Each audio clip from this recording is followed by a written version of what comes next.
더 큰 은혜를 받은 자라고 하는 제목으로 말씀을 나누고자 합니다. 오늘 맥추감사 주일입니다.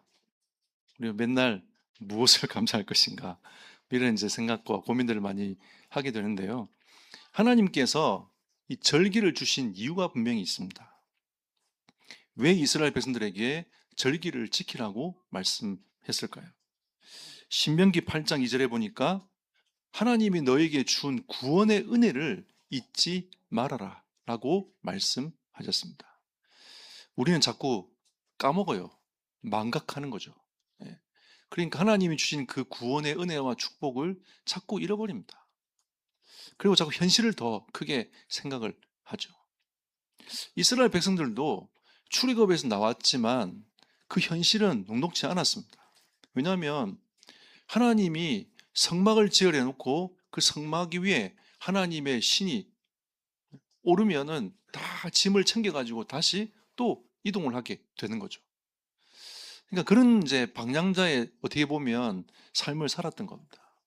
그러니까 안정도 되지 않고 언제까지 일을 해야 되는지에 대한 또 의문도 많이 들었죠. 그리고 이스라엘 백성들이 가데스바니아에서 38년 동안 가나안만 쳐다보고 있었습니다.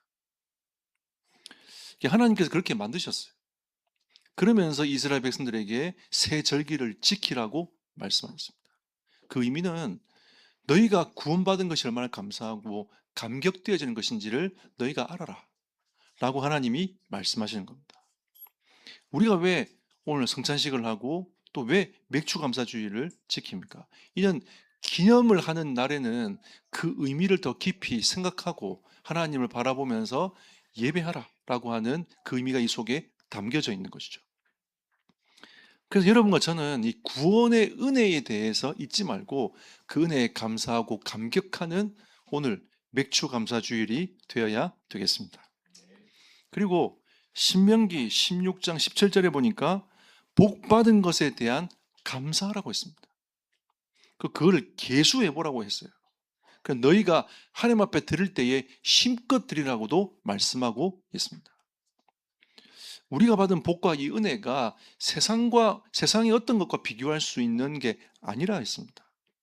여러분의 하나님의 자녀의 가치가 낮은 가치가 아니라 최고의 가치라는 것을 하나님이 늘 우리에게 말씀하고 있는 것이죠. 왜냐하면 우리는 은이나 금으로 바꿀 수 있는 존재가 아니라는 겁니다. 우리가 자녀를 생각할 때도 마찬가지 아닙니까? 은이나 금으로 바꿀 수 있는 게 자녀입니까? 아니죠.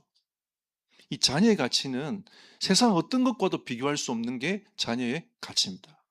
하나님이 우리를 생각하고 우리를 바라보실 때도 마찬가지인 거죠. 우리는 하나님의 자녀가 아닙니까? 이 세상 어떤 것과도 바꿀 수 없는 당신의 피로 말미암아 값주고 산 당신을 들까지 사랑하신 그 사랑이 우리에게 임하여 있는 겁니다. 그래서 하나님은 우리가 복받은 것에 대한 하나님 앞에 감사해라. 여러분 이번 한 주간은 맥주 감사 주일로서 하나님께 최고의 감사를 또 돌려드리는 한 주간 되시기를 예수 이름으로 축복합니다. 또 맥주제의 의미는 시작을 의미하는 겁니다. 이스라엘 백성들이 출애굽해가지고 가나안 땅 들어갔습니다. 하나님께서 그 땅에서 첫 소산을 하나님이 얻게 하신 거죠. 그러면서 하나님을 향하여 감사제를 드렸습니다. 그러면 맥주제의 의미는 무엇입니까?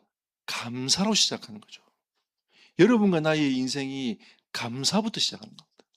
그리고 이것이 신학시대로 오면서 성령 강림절로 바뀌었습니다. 그러면 하나님이 우리에게 주신 게 뭐냐? 성령이 임하셨다.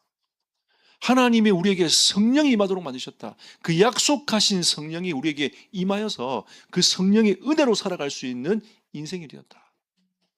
그러니까 구원의 감사와 감격을 가지고 이제는 하나님이 우리와 함께 하시는 하나님의 자녀로 살아갈 수 있는 그 시작을 말하는 것이 맥주제의 의미가 되는 것입니다.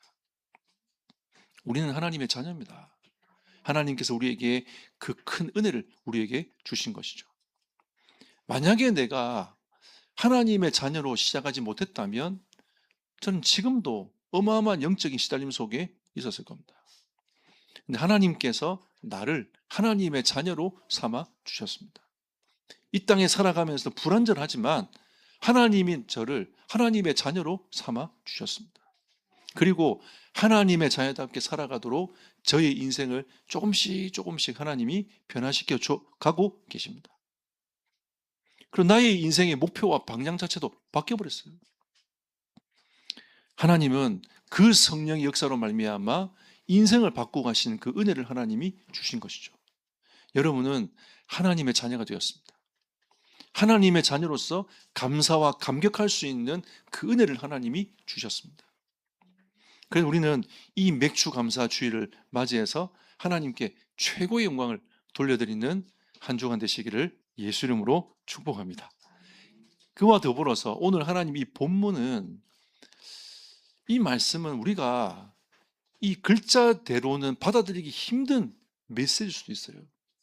하지만 우리가 반대로 생각해 보면 그만큼 우리가 큰 은혜를 받았다는 증거이기도 합니다. 너희가 큰 은혜를 받았기 때문에 너희는 이런 삶을 살 수 있고 이러한 은혜를 너희가 누릴 수 있다라고 성경은 우리에게 말씀하고 있는 것이죠. 그래서 말씀의 제목이 더 큰 은혜를 받은 자라고 했습니다. 하나님은 우리에게 첫 번째로 큰 은혜의 사랑을 받은 자라고 말씀하고 계십니다. 여러분, 이런 맥주절을 통해서 여러분이 이 은혜를 잊지 말아야 됩니다. 로마서 5장 10절에 보니까 하나님과 우리의 관계는 어떤 관계였냐? 원수가 되었던 관계였습니다. 그래서 하나님은 당신의 아들을 죽기까지 사랑하지 아니하시면 그 원수된 것에서 함께 할 수 없는 겁니다. 회복되지 못한다는 거죠. 그래서 원수되었을 때에 그의 아들의 죽으심으로 하나님과 화목하게 되었다고 했습니다. 그러면 그 중보자가 누구라는 겁니까? 예수 그리스도라는 거죠. 하나님과 우리 사이에 원수가 됐는데 그 원수됨을, 이거를 회복시켜 나간 그 중보자가 예수 그리스도라는 거죠. 우리는 그 예수 그리스도를 믿음으로 말미암아 하나님과 화목하게 되었습니다. 이게 하나님이 주신 큰 은혜인 거죠. 네. 여러분, 원수를 사랑하라고 주님 말씀하셨는데 원수 사랑하기 힘들죠. 네. 가까이에 있는 남편이 때로는 원수가 될 수 있습니다. 네. 그죠? 또 가까이 있는 동료가 원수가 될 수 있어요. 여러분이 바라보고 있는 이런 많은 것들을 통해서 여러분이 거기에 대한 배신감과 큰 어려움을 겪는 경우도 정말 많이 있습니다. 그런데 그 원수를 사랑하라고 주님 말씀하십니다. 과연 이게 우리의 힘으로 가능한 일입니까? 근데 하나님께서는 그걸 직접 몸소 보여주셨습니다. 내가 너를 사랑한다. 너희는 하나님과 원수되었던 영원히 저주받을 죄인이었지만 내가 그 피로 말미암아 너와 하나님과의 관계를 회복시켰다. 그리고 예수님께서 말씀하시는 거죠. 골로새서 1장 20절 22절에 보니까 십자가의 피로 화평을 이루었다라고 말씀하고 있습니다. 그 피가 아니면 하나님과 우리 인간 사이에 원수되었던 것이 화평을 이루지 못한다라고 성경은 말씀하고 있는 거죠. 그래서 죽음으로 화목하게 되었다라고 말씀하고 있습니다. 그래서 우리는 유월절 때 그 절기에 뭘 발랐습니까? 문설주에다가 어린 양의 피를 발랐습니다. 근데 그 어린 양이 누구십니까? 세례요한이 이렇게 고백했습니다. 보라, 세상 죄를 지고 가는 하나님의 어린 양이로다. 그래서 구약 때는 그 흠없고 순전한 어린 양을 잡아가지고 그 피를 가지고 하나님께 나아갔습니다. 내 죄를 세하지 않고는 하나님께 갈 수가 없어요. 그래서 구약에서 하나님과 관계를 회복할 수 있는 유일한 길이 어린 양을 잡았어야 돼요. 그 피값을 치러야 된단 말이에요. 그런데 이제는 신약시대로 와가지고 예수님께서 어린 양이 되셔가지고 영원한 죄를 도말해버린 겁니다. 우리의 죄를 완전히 도말시켜버렸어요. 근데 그 사실을 믿을 때에 우리에게 그 구원의 은혜와 축복이 우리에게 성취가 되어진다는 겁니다. 여러분, 그리스도의 그 피의 능력과 그 의미를 우리는 과소평가하면 안 돼요. 그 능력은 어마어마한 것입니다. 에베소 2장 14절 16절에 보니까 십자가로 하나님과 화목하게 하신 겁니다. 십자가 지시면서 피 흘리신 분이 단 한 분밖에 없어요. 예수 그리스도죠. 예수님밖에 없습니다. 이 세상에 수많은 메시지들이 쏟아내고 있지만 십자가에서 피 흘려 죽으신 그분은 예수밖에 없다는 거죠. 그 피로 말미암아 하나님과 화목하게 되었다. 로마서 5장 1절에 보니까 예수 그리스도로 말미암아 화평을 누리게 하셨다. 그러니까 하나님과 화평을 누릴 수 있는 유일한 길이 예수 그리스도시라. 여러분, 다른 길이 있습니까? 없어요. 내가 주님을 바라보는 만큼 나를 사랑하게 됩니다. 내가 주님을 바라보는 만큼 남편과 아내를 사랑하게 돼요. 이해할 수 있는 거죠. 내가 주님을 바라보는 만큼 현장을 이해하게 되는 겁니다. 하나님이 이거를 지금 말씀하고 계신 거죠. 이 세상 어떤 방법으로는 이 문제 해결할 수 없습니다. 사람들은 해탈하려고 많은 생각들을 하고 고행을 하지만 그 문제에서 빠져나올 수가 없어요. 왜? 아무리 해탈을 해도 하나님과 화평을 누릴 수가 없는 겁니다. 그 사람에 대한, 옆에 있는 사람에 대한 그 무거운 짐은 좀 내려놓을 수도 있습니다. 하지만 하나님하고 화평을 누릴 수가 없는 거죠. 영원히 어두움 가운데 사로잡혀서 영원한 지옥으로 가게 되는 겁니다. 하나님은 큰 은혜의 사랑을 받은 자로 여러분과 저를 부르셨습니다. 이것은 우리의 힘과 능력이 아니에요. 전적인 하나님의 은혜입니다. 저도 아무리 생각해 봐도 이건 전적인 하나님의 은혜 말고는 설명할 길이 없어요. 하나님이 저의 인생을 붙잡아 주셨고 예수 그리스도를 영접하도록 하나님이 저에게 큰 은혜를 주셨습니다. 알고 믿는 것은 다릅니다. 제가 때문에 복음을 전했는데 제 얘기가 무슨 말인지 알겠냐 그러니까 알겠대요. 예수만이 오직 유일한 길이라는 거 아닙니까? 오, 불신자가 저한테 그렇게 얘기했어요. 신자도 잘 못 깨닫는 그 메시지를 자꾸 엉뚱한 소리 하고 있는데 예수만이 길입니다. 아멘 해놓고 딴 데 가서 또 엉뚱한 짓 계속하고 있어요. 근데 그 불신자가 저한테 예수만이 길이라고 예수만이 구원자라고 말하는 거 아닙니까? 맞습니다. 다시 오늘 예수님만 영접하면 하나님 자녀가 될 수 있습니다. 아, 그거는 좀 생각해 보겠다면서 그러더라고요. 근데 그걸 넘어서는 게 전적인 하나님의 은혜예요. 우리가 깨닫는 것만 해도 복음 받습니까? 아닙니다. 그 그리스도가 믿어지는 것이, 그 그리스도를 내 마음에 영접하는 것이 하나님의 자녀가 되는 길이 되는 겁니다. 하나님은 이 큰 은혜를 우리에게 주셨습니다. 그래 놓고 두 번째로 선으로 악을 이기는 은혜를 우리에게 주신 겁니다. 하나님의 선인 그리스도로 말미암아 악을 이기는 은혜를 우리에게 주신 겁니다. 그리스도가 아니면 절대 악을 이길 수 없어요. 여러분 인생에 그리스도가 주인 되지 않으면 그 문제에서 벗어날 수 없게 되는 겁니다. 로마서 12장 14절에 보니까 박해한 자를 축복하라고 했습니다. 여러분 할 수 있겠습니까? 저 인간 두고 보자. 가슴에 가지고 있지. 그 사람을 축복한다기 쉽지 않습니다. 여러분 이거 한번 해보세요. 여러분을 정말 힘들게 한 사람에게 한번 축복해 보십시오. 이번 주간에 그분들을 생각하면서 예수 이름으로 축복해 보십시오. 저는 이런 경험이 있습니다. 정말 이해 안 되는 사람이 있더라고요. 정말 제가 힘들었습니다. 근데 그분을 어느 날 축복하기 시작했습니다. 계속 축복했어요. 근데 하나님께서 그 부분을 넘어서게 하시더라고요. 그분이 바뀌었냐? 안 바뀌었어요. 똑같은 삶을 살아가고 있습니다. 근데 하나님이 저에게 은혜를 주시더라고요. 많은 사람들을 품어낼 수 있는 그 은혜를 하나님 저에게 주셨습니다. 여러분, 여러분을 힘들게 하고 어렵게 만드는 도저히 이해 안 되는 사람들에게 여러분이 예수 이름 부르면서 축복해 주십시오. 하나님 여러분에게 더 큰 은혜를 주실 것입니다. 그리고 15절에 겸손하라고 있습니다.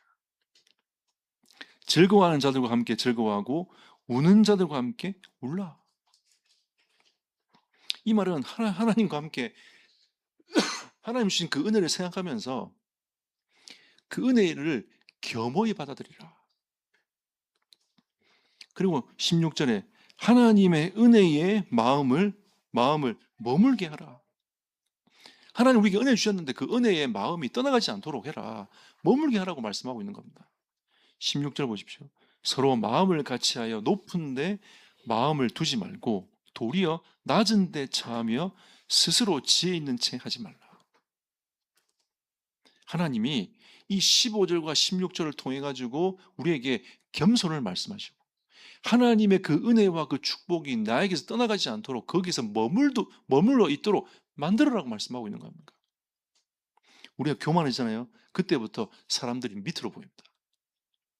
우리가 교만해지잖아요. 그러면 어떤 생각이 나는 이렇게 하고 있는데 너는 이렇게밖에 못하냐라고 생각합니다. 하나님께서 우리에게 은혜를 주신 것처럼 선으로 악을 이기는 하나님의 은혜가 우리에게 넘쳐나야 됩니다. 그리고 17절에 아무에게도 악으로 갚지 말고 모든 사람 앞에서 선한 일을 도모하라. 하나님이 선한 일을 도모하라고 했습니다. 이 말은 세상에서도 인정받는 자가 되어라. 저 사람은 정말 그리스도인이구나. 인정받도록 하라. 하나님께서 은혜 주신 은혜인 거죠.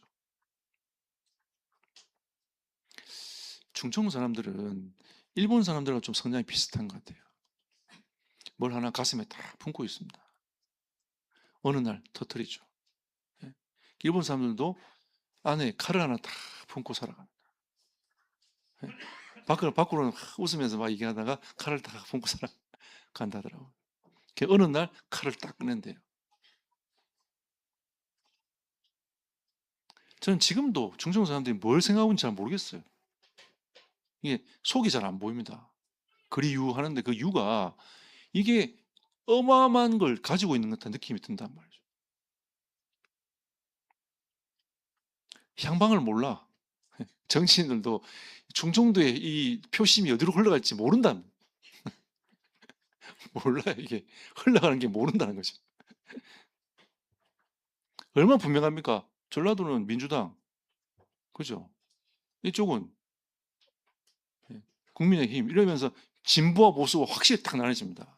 색깔이 분명하잖아요. 이 깨지지 않는 어떻게 보면 불판 같은 느낌이 있는 거예요. 중간에서 충청도는 딱 중간이라 어떨 때는 진보 쪽 넘어갔다가 어떨 때는 보수 쪽 넘어갔다가 왔다 갔다 합니다. 이 마음이. 근데 누구나 봐도 저 사람은 그리스도인이구나. 하나님께서 그 은혜를 주시겠다는 겁니다.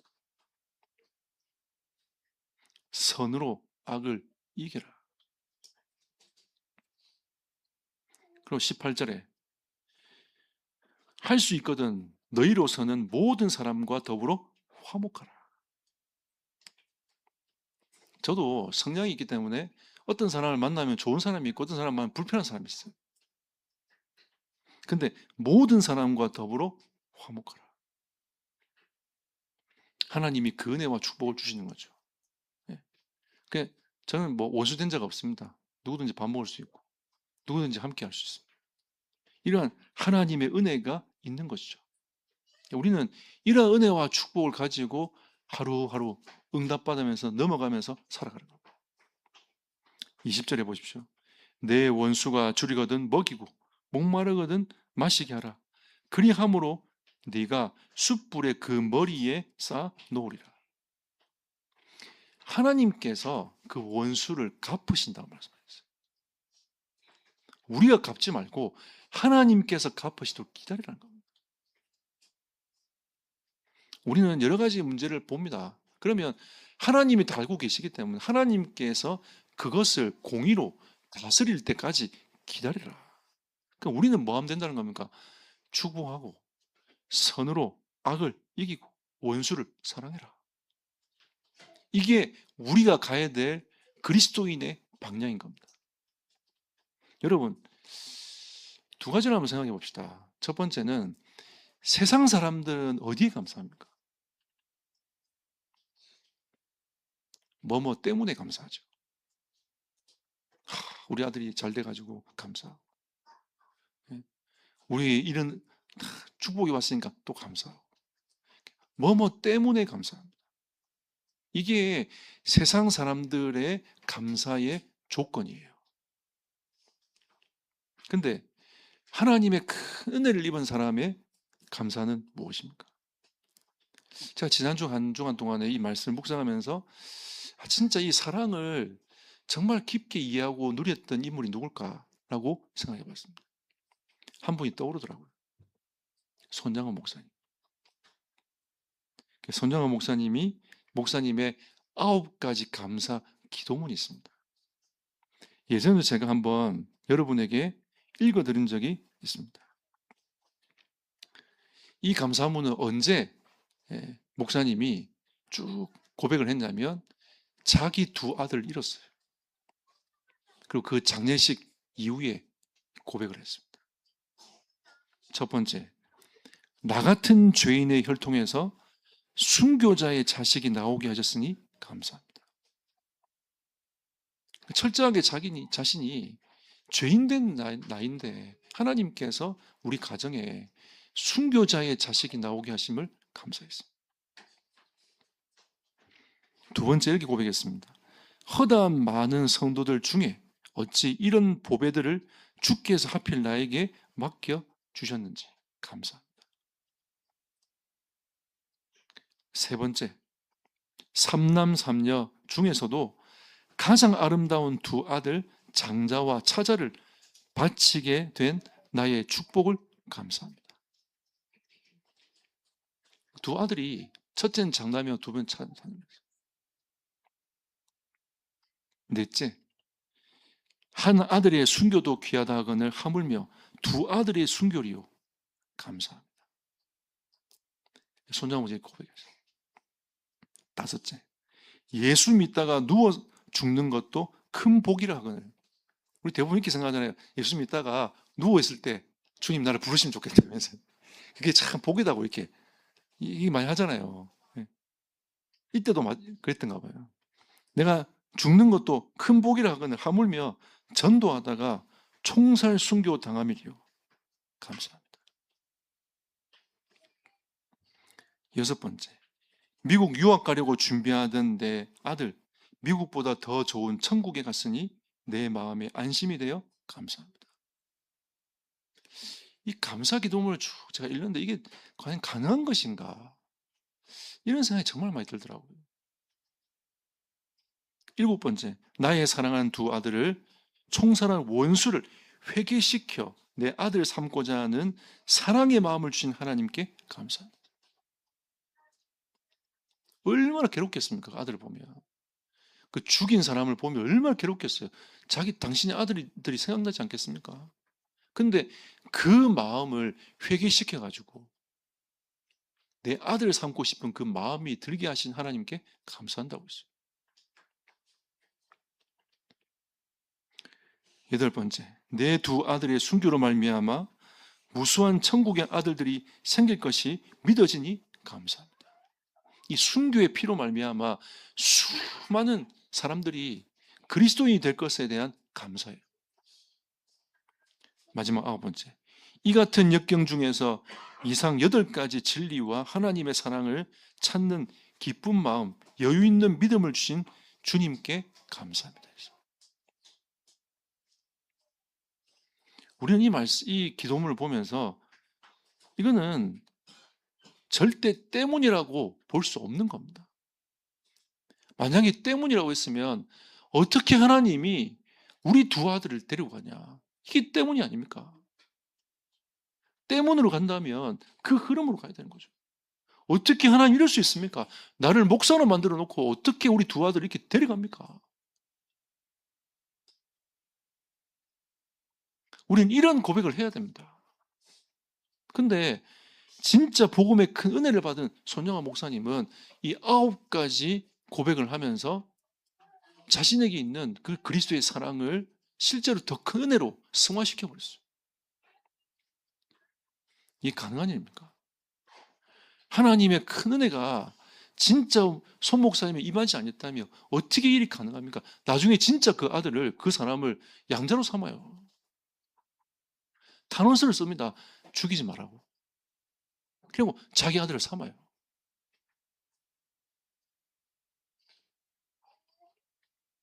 오늘 12장 20절에 원수를 사랑하라. 원수 같은 그 아들을, 이 사상에 사로잡혀갖고 자기 아들을 죽여버린 그 원수 같은 그 아들을 사랑하게 만들고 양자로 삼아버렸어요.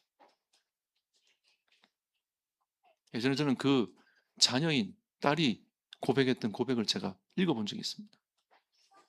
자기도 이해가 되지 않는다는 거죠. 선으로 악을 이기라고 했습니다. 우리는 이 하나님의 은혜와 축복을 사모하며 삶을 살아가야 되겠습니다. 맥주 감사주십니다.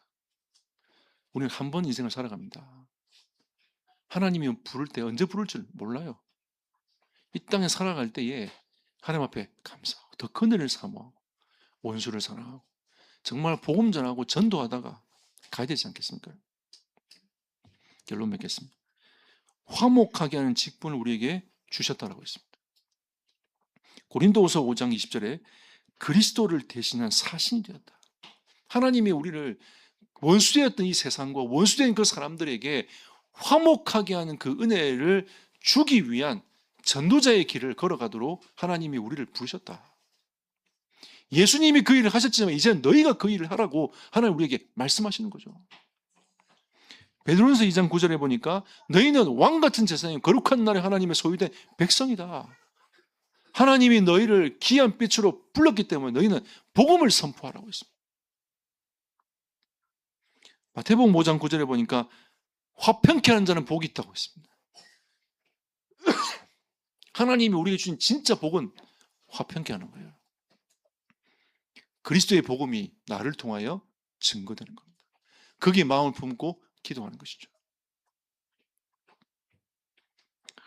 로마서 12장 3절 13절에 보니까 화목케 하는 직분을 주셨는데 이와 같이 우리 지난주 메시지처럼 이와 같이 공동체가 진짜 하나님 앞에서 세워져가는 은혜와 축복을 누려가는 그 은혜를 누려가는 공동체가 되는 이 일에 헌신하고 축복 누리라.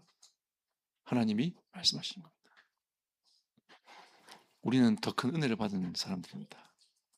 이렇게 해야지. 이게 아니라 하나님의 은혜 받은 사람으로서 하나님이 이와 같이 되어지게 하실 겁니다. 더 큰 은혜를 사모하는 사람들을 통해서 하나님은 이 은혜와 축복을 주실 거라고 확신합니다. 하나님이 여러분과 저에게 큰 은혜를 주실 거라 믿고 또 이번 주간 맥주 감사주를 맞이해서 더 큰 은혜를 하나님이 사모하라고 우리에게 말씀하십니다. 그 은혜 속에 들어가는 여러분과 제 삶이 되기를 예수 이름으로 축복합니다.